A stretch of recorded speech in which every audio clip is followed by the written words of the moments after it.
One thing that I'm working on when it comes to my anxious attachment style is, and I knew I had this for years, but I didn't know a name for it until one of my therapists told me years ago. And then my recent therapist that I'm seeing, she told me the same thing. You have anxious attachment style, Sherelle.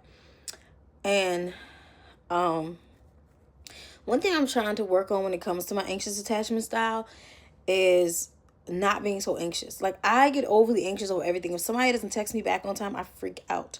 Like, I'll check my phone constantly, like, oh, and then I'll think they're mad at me, or I think I did something, because I'm like, why aren't they texting? Why aren't they texting me? Or if someone like doesn't answer my question right away, in my head I'm like, wait a minute, why don't they answer my question? I need to know now what's happening. Or if someone doesn't call me when they say they are, like, I'm freaking out, like, what's going on? Did they get hurt? Whatever. Or someone says they're gonna come see me and they don't show up in time, like, did they get an accident? What happens? I'm like, I'm so anxious. And I think a lot of my relationships, I don't think I was clingy, but I definitely clung underneath. I definitely was underneath the person I dated a majority of the time. Most of the guys I dated didn't care about that anyway. But it was just like, that's how I dated. I dated kind of so anxious, always in my head, constantly trying to figure out, and freaking out. And sometimes you find yourself double texting because you want to know what's going on. So I am trying to work on my anxious attachment style. So I'm trying to learn that, okay, sure, if somebody doesn't text you back right away, it doesn't mean they didn't get the message. They might have read it but didn't have time.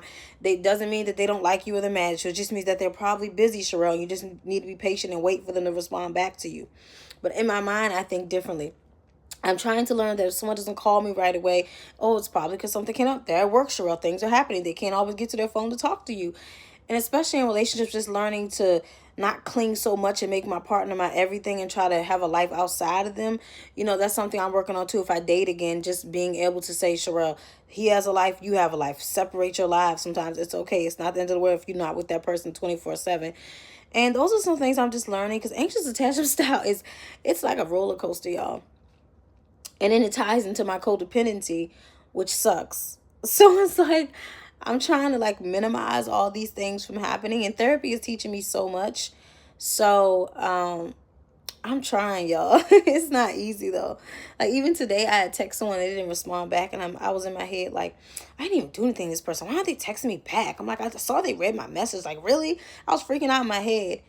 And I was like, all right. Then I was like, someone was like, Sherelle, you gotta chill.